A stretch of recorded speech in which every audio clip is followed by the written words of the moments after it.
Gumi, who is busy negotiating with terrorists, wasting lives, never sentenced to life imprisonment.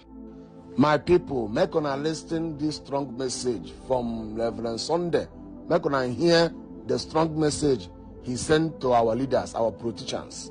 Injustice and living in fear in our nation, oh Lord. Men are living now in fear. The nation is bleeding. The land of Nigeria is being soaked with blood. For how long will the Islamic terrorists impart and inflict us with sorrow daily? Oh Lord. Under 1 week, Brigadier General Musa Uba, a general in our nation, abducted, captured, killed. A general, a father, a brother, a husband, a son, and other soldiers, 3 or 4, killed. Their convoy ambushed. The Islamic terrorists making live video. That same week, the parish priest of St. Stephen Parish in Kaduna State. That same week, a parish priest, Reverend Father Bobby Pascal, was adopted and murdered by Islamic terrorists. We are yet to recover from that. Over 40 persons in Kwara, CSC, Christ Apostolic Church, they invaded. 3 or 4 died. Over 38, 40 kidnapped. And they placed a ransom of 100 million on each of them. Now, church, we are yet to recover from that again. Over 25 young girls, secondary schools, kidnapped by terrorists in Kebbi State. The vice principal killed. Girls adopted, kidnapped by terrorists. See, now we are not saying anything. Lord, for how long? 64 civilians, including women and children, adopted in Zamfara State by Islamic terrorists. Last week, Saturday, all these things happening under 1 week. And other officers, 3 policemen were attacked and killed by Islamic. I said, we know where these guys are. We know where they live. We know their parents. You know them as a government? Of course we do. They live with the same community we live. So why is it difficult to get them? That is the $1 million question that I should ask you. We are trying to understand, for those of us who are now conversant with Zamfara, have never been there, and we hear you as a chief security officer speak tonight to say you know these people, but yet you can't get them. It's a head scratcher. It is something that we are trying to all put our heads together. That is why, from what I can do as a governor, to have this CPG as a first line of defense. Of course, military are there, police are there, as well as civil defense, but they are not under my control. They are under the control of federal government. And they are. I can tell you that Sokoto Christian Youth community, has taken it upon himself to make sure that everything within that space, within that environment, within that artist is being kept safe. Of course, the SND of Sokoto has already developed a thick skin, and his conviction is unshakable, and the quest for Biafra restoration is unstoppable. I think he has passed that message very clearly right there in the court. He does not look like somebody who is going to compromise at the end of the day. If he's somebody like that, he wouldn't have any business in that regard. But what I'm trying to tell you that in the Sokoto prison where Mazi Nnamdi Kanu is currently being kept now has turned to a mini Mecca. Mazi Nnamdi Kanu receives over 1,000 visitors, in that place, and I can tell you that Sokoto Christian Youth community, has taken it upon himself to make sure that everything within that space, within that environment, within that artist is being kept safe. Of course, the SND of Sokoto, the chairman of Igbo organization in Sokoto, and other Igbo people who has also done very well in terms of their stay in Sokoto, has made it a mandate to keep Mazi Nnamdi Kanu, flaming even while in incarceration. So there's no cause for alarm in that regard. What the Sultan of Sokoto, and of course, the governor of Sokoto actually joined in that visit anyway, with top government officials of Sokoto, saying very clearly, that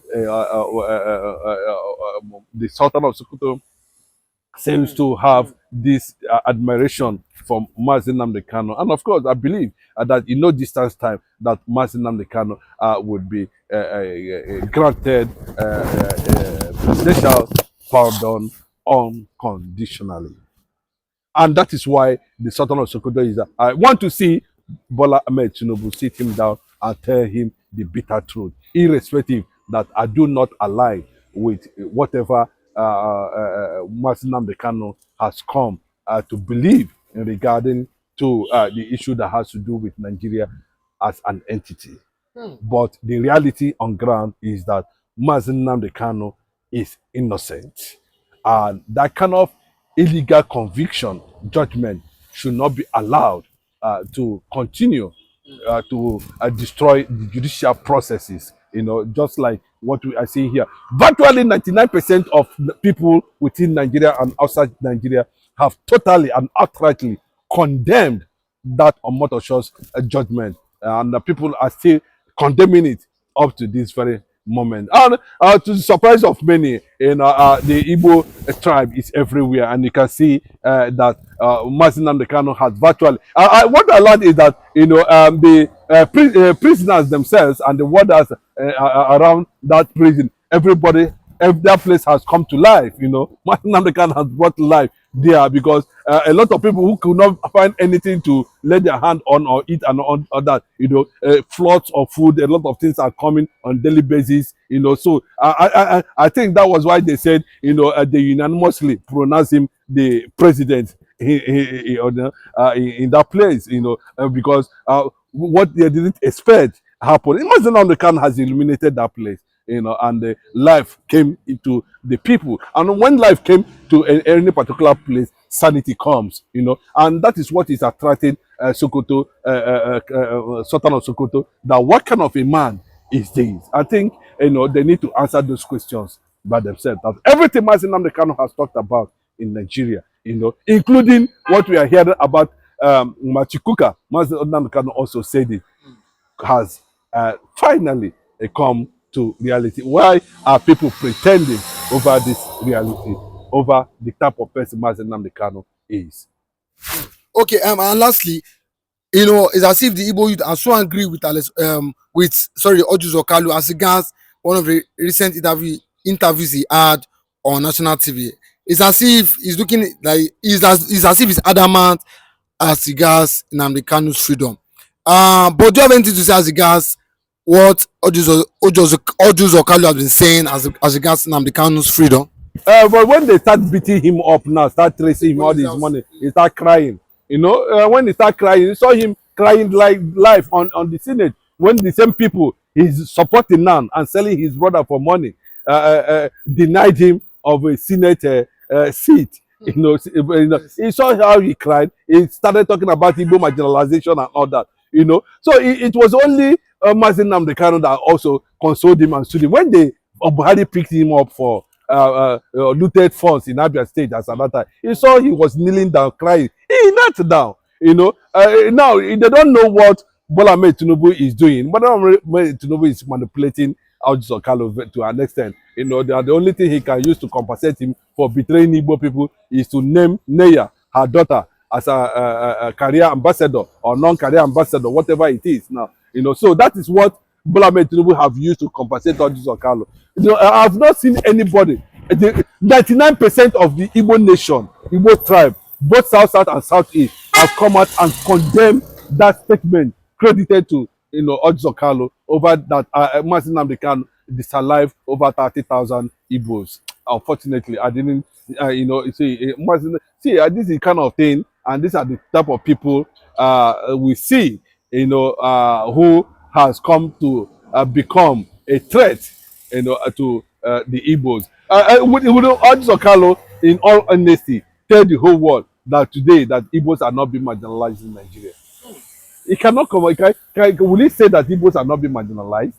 Can he come and tell us that now we have seaports and airports and functional? It's not. He can't say that. So the only voice that is coming out to allow the world and to get justice seek for justice for his people. These are the people that came out and condemned it. Mazi Nnamdi Kanu was not violent, and Mazi Nnamdi Kanu has not been violent. You cannot, misinterpret courage to be stupidity. Also, Kanu should understand that. Yes, these are the people that the federal government use. Unfortunately, their agenda on Mazi Nnamdi Kanu failed because Mazi Nnamdi Kanu refused to compromise, and that is what that angered some of them today. That when immediately after the judgment, you see them flying to the media houses, talking, saying all manner of things. But all these days, Mazi Nnamdi Kanu have been going trial. You never see them say anything. But God and posterity will judge them. I want to say a big shout out to the General Azabuja himself, for the unification of the South-South and South-East agenda. But let me tell you that Mazi Nnamdi Kanu actually turned down Southern Sokoto delegate visit to Mazi Nnamdi Kanu in prison. He said he was not interested when the idea of trying to turban him came up. And Southern Sokoto is claiming like he suddenly have this admiration for Mazi Nnamdi Kanu because of his resilient attitude and approach to his convictions. That's what the Southern Sokoto is trying to tell the whole world when Alledgely actually had a meeting, a brief courtesy visit with him. He made it very clearly, and it is there in the media for everybody to digest and feast on it. So the question is that why did the Sultan of Sokoto suddenly develop a certain level of admiration on Mazi Nnamdi Kanu? Not only him, we saw Aisha Buhari, we saw Tinubu secretly admiring Mazi Nnamdi Kanu. A lot of people, look at his presence in Sokoto prison there. It has ignited, an understanding of a man who represents the entire black race. People see him differently. Mazi Nnamdi Kanu, no matter how you look at it now, has become an icon. And how this thing happened? No, even in prison, nobody can be able to say, this is how Mazi Nnamdi Kanu was able to navigate all the storm to the admiration of his enemy. Even his enemies, are beginning to acknowledge him. I think to an extent, it is a kind of embarrassment now on the motor show. Is wondering how can this Mazi Nnamdi Kanu of a thing, the guy is getting more popular. And the one thing that his matter is being discussed in Germany, his matter is being discussed in France, his matter is being discussed just purely all over the world. So I think the Sultan of Sokoto is trying to see, if he can leverage on Mazi Nnamdi Kanu's symbolic, character to see how he's going to bring about regional peace and stop regional hatred, tribalism, and all that. But I learned also that such message was actually passed to Mazi Nnamdi Kanu, in prison, that he wouldn't like to. The man is saying he's going to send delegates to him. Maybe they will have a private discussion where several billions of dollars and other things can be put on the table to see how he can even suspend that.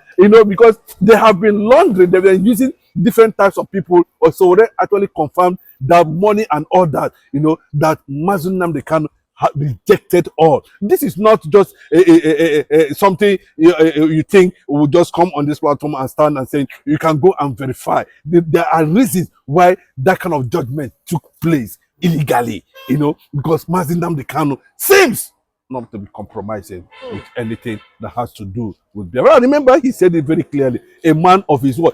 You see, a lot of things, even now, Mazi Nnamdi Kanu's enemies are beginning to admire him because he did not sell out. He did not compromise. He said, I will not disappoint you. You will be the one to disappoint me.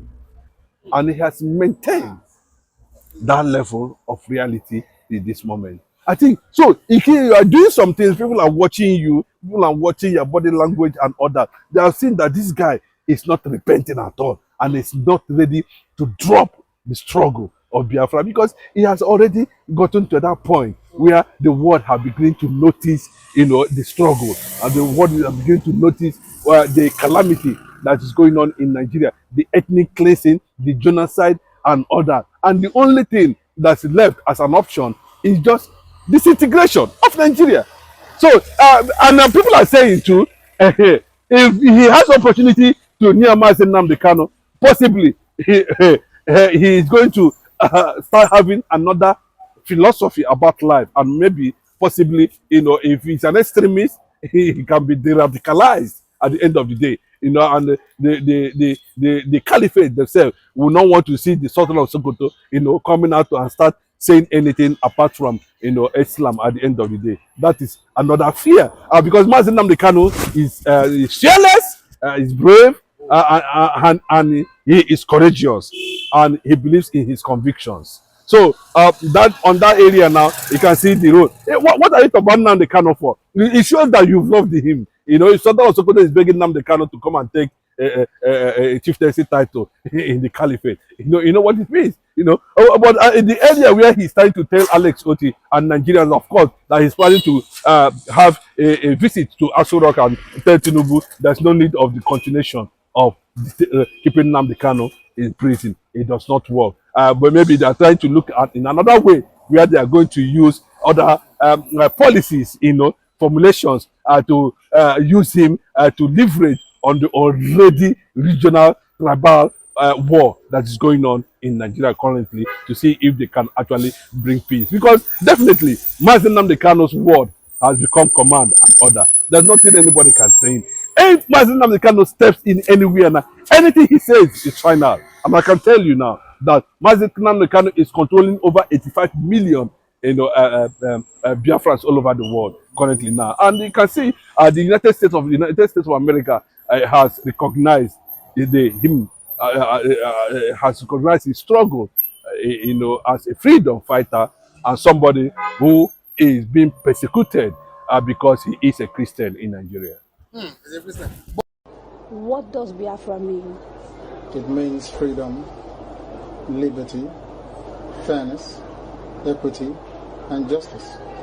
In practical terms, these are very good sounding words, but in practical terms, what does Biafra mean?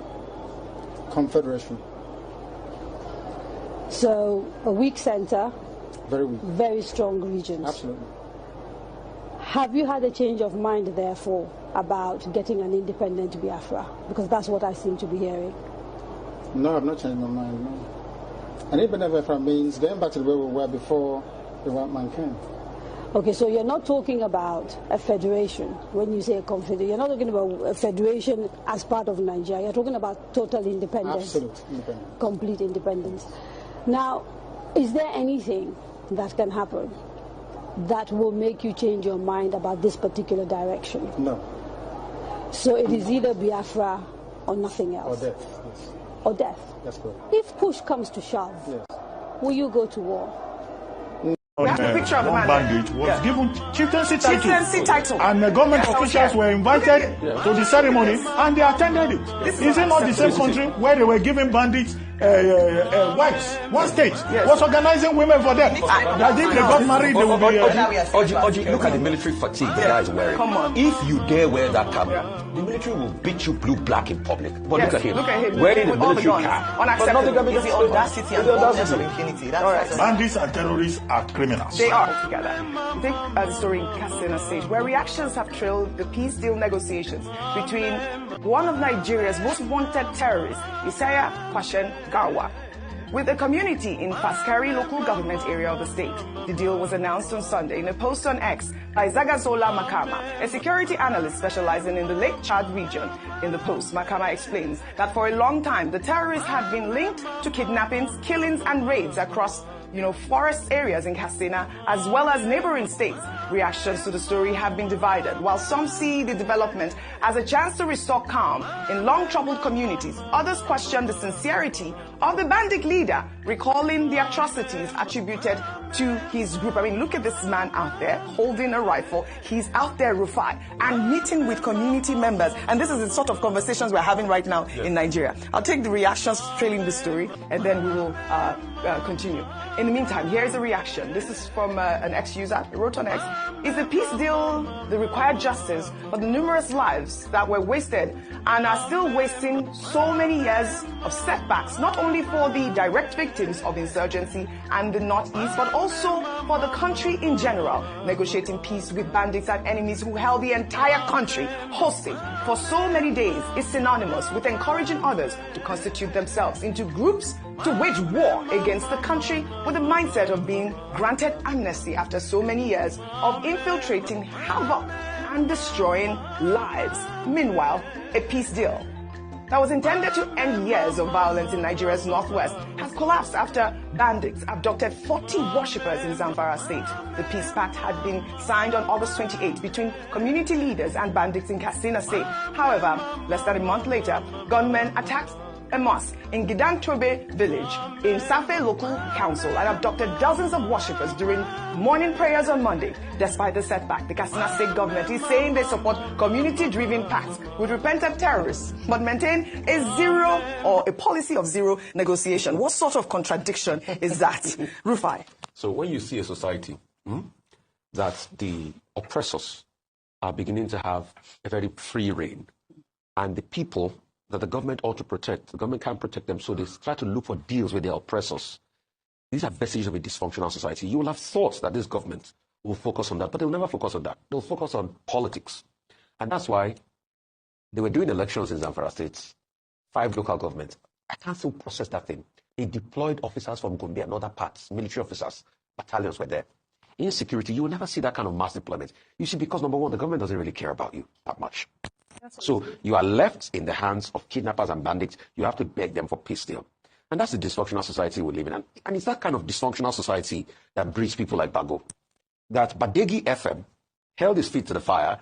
He felt no other thing to do. He said he was going to demolish the station. Thank God Badegi FM didn't cow to him.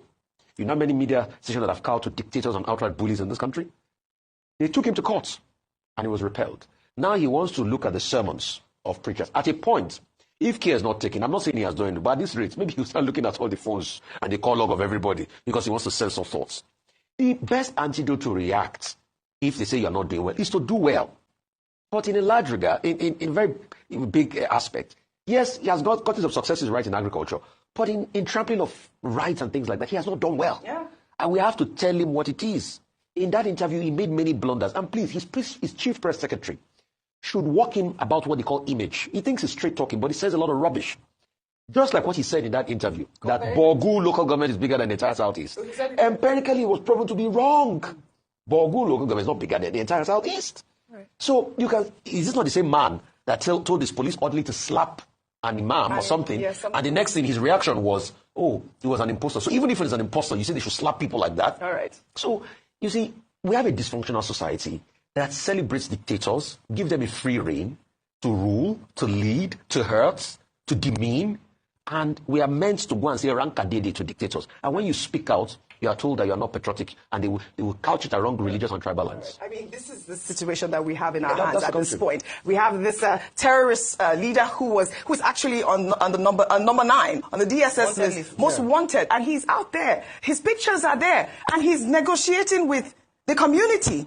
It is unfortunate. It is unfortunate. We have a picture of the man bandit was given chieftaincy title. And the government officials were invited to the ceremony, and they attended it. Is it not the same country where they were giving bandits wives? One state was organizing women for them. That if they got married, they would be... Oji, look at the military fatigue the guy is wearing. Come on. If you dare wear that camo, the military will beat you blue black in public. But look at him wearing the military cap. Unacceptable. It's the audacity and boldness of impunity. That's bandits and terrorists are criminals. They are. They do not deserve jollof rice. They do not deserve chieftaincy titles. Yes. They do not deserve any form of negotiation. No. The law of the land must be made to follow its course. Well said, Dr. Batin.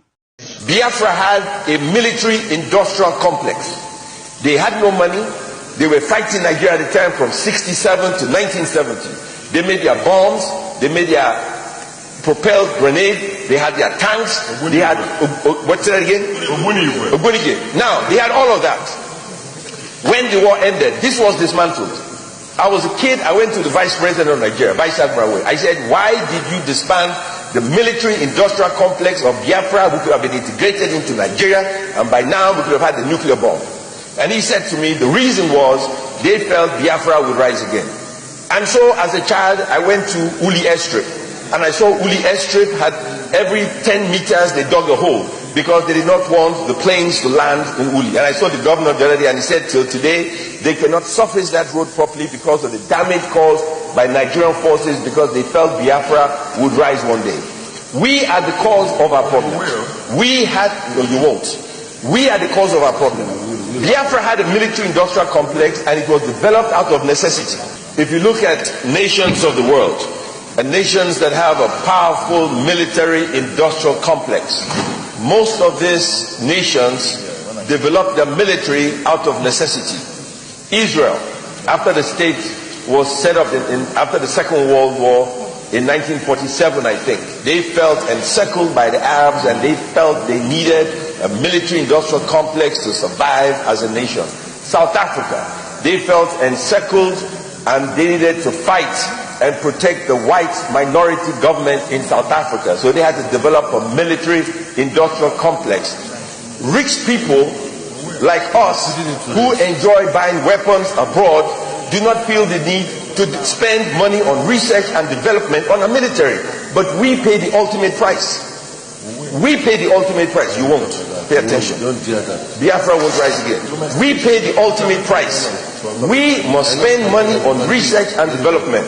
The brightest, smartest engineers, professors, folks in Nigeria live abroad developing weapons for other nations of the world.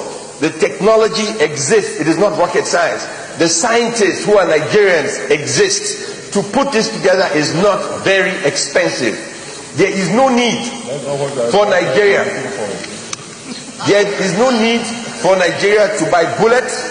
We can make bullets. There is no need for Nigeria to buy AK-47. We can make it. There is no need for Nigeria to buy grenades. We can make it. There is no need for Nigeria to buy drones. We can make it. There is no need for Nigeria to import cars. We can make it. The military-industrial complex, well-funded, developed by Nigerians for Nigerians, will guarantee we will fight the war against these insurgents for next to nothing because it will provide jobs. We have the technological base. It already exists. We could export our equipment.